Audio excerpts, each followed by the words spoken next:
తెలంగాణలో ఇప్పుడు తొండల రాజకీయం నడుస్తుంది. అది ఎందుకు అంటే మొన్ననే మనం చూసాం.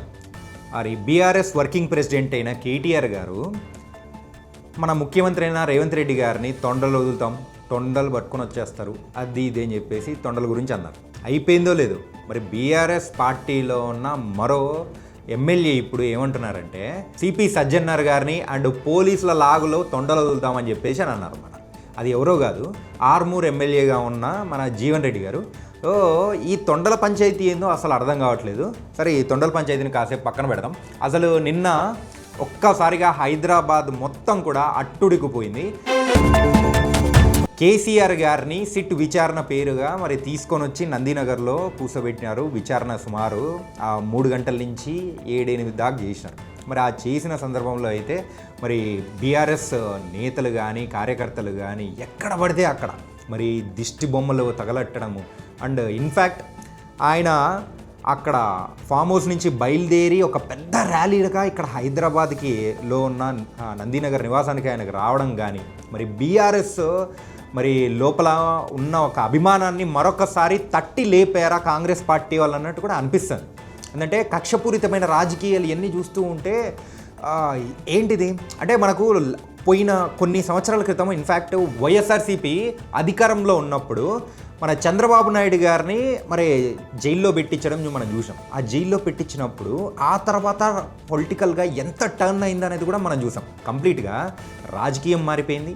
అండ్ ఆ రోజు అధికారంలో ఉన్న వైఎస్ఆర్సీపీకి తర్వాత జరిగిన ఎన్నికల్లో కేవలం 11 సీట్లు ఇచ్చి ఇంట్లో కూర్చోబెట్టారు. ఇలాంటిది ఇక్కడ ఏమైనా జరుగుతుందా అని అన్నట్టు కూడా అనిపిస్తుంది. ఏంటంటే ప్రజా సమస్యల మీద మీరు పోరాడడం అనేది బాగుంటుంది, కానీ ఇలా ప్రతిపక్షాల మీద మరి ఒక కక్షపూరితమైన రాజకీయాలు ఇవన్నీ చేయడం అనేది మొత్తం చూస్తూ ఉంటే ఏంటి ఆంధ్ర రాజకీయాన్ని తెలంగాణలో కాపీ కొడుతున్నారు అన్నట్టు కూడా అనిపిస్తుంది. అండ్ ఈ ఫోన్ ట్యాపింగ్ కేసుకి సంబంధించి ఇప్పటివరకైతే ఎవ్వరు కంప్లైంట్లు లేదని చెప్పేసి అని అంటున్నారు. మరి నమోదు చేశారా అంటే అది చేశారా లేదా అనేది కూడా అర్థం కావట్లేదు. ఇది మాట నేను అనట్లేదు, బీఆర్ఎస్ పార్టీ వాళ్ళు అంటాను. కాకపోతే దీనికి సంబంధించి ఎవరైతే మరి కేసు పెట్టారో అవి చూపించమని చెప్పేసి అని అడుగుతున్నారు. ఇవన్నీ ఏం లేకోకుండా మా మీద కక్షపూరితమైన రాజకీయాలు చేయడం, మా పార్టీలో ఉన్న అందరినీ పిలవడం ఏంది ఇది? కానీ ఈ రాజకీయం మొత్తం చూస్తూ ఉంటే అసలు ఏం జరుగుతుంది? సీఎం రేవంత్ రెడ్డి గారు మొన్న 19వ తారీఖు విదేశీ పర్యటనకు వెళ్ళారు. ఆ తర్వాత అంటే ఒక్క రోజు తర్వాతే మరి హరీష్ రావు గారిని సిట్ విచారణకు పిలిచారు. అండ్ నిన్న సిట్ విచారణకు అంటే 1వ తారీఖున మధ్యాహ్నం 3 గంటలకు కేసీఆర్ గారిని విచారణకు తీసుకుపోయారు.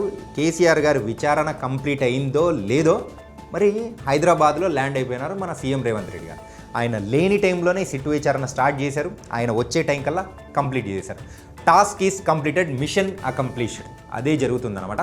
కాకపోతే ఇందులో డిఫరెంట్ కోణం అనేది కూడా ఒకసారి అబ్జర్వ్ చేసుకుంటూ ఉంటే సీఎం రేవంత్ రెడ్డి గారు మరి రాష్ట్రంలో లేని టైంలోనే అస్సలు కాంగ్రెస్ పార్టీ నుంచి ఎవ్వరూ ఒక ఇనిషియేషన్ తీసుకొని కానీ చెప్పడం కానీ చేయడం కానీ చేసిన దాఖలాలు ఎవ్వరూ లేవు.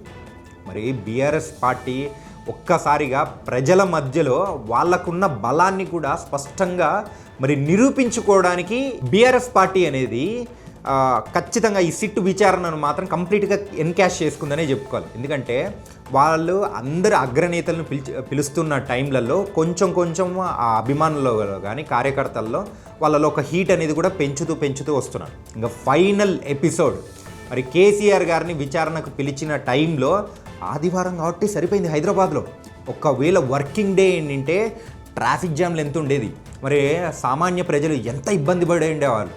నందినగర్ చుట్టుపక్కల మరి పంజాగుట్ట సైడ్ నుంచి నందినగర్ సైడ్ వెళ్ళేటప్పుడు కానీ అండ్ ఇటు సైడ్ బసవతారకం నుంచి ఇటు నందినగర్ పైనుంచి వెళ్ళే రూట్స్ కానీ అన్నీ దొరికిపోయారా అన్నట్టు కూడా ఒక ఫ్రేమ్ వర్క్ అనేది కూడా ప్రజల ముందు బీఆర్ఎస్ పార్టీ వాళ్ళు చేస్తున్నారు. దానిలో అంతవరకు సక్సెస్ అవుతున్నారు. కాబట్టి దీనికి సంబంధించి ఇప్పుడు వివరణ ఏమిస్తారు ఏంటి అనేదే మనం చూడాలి.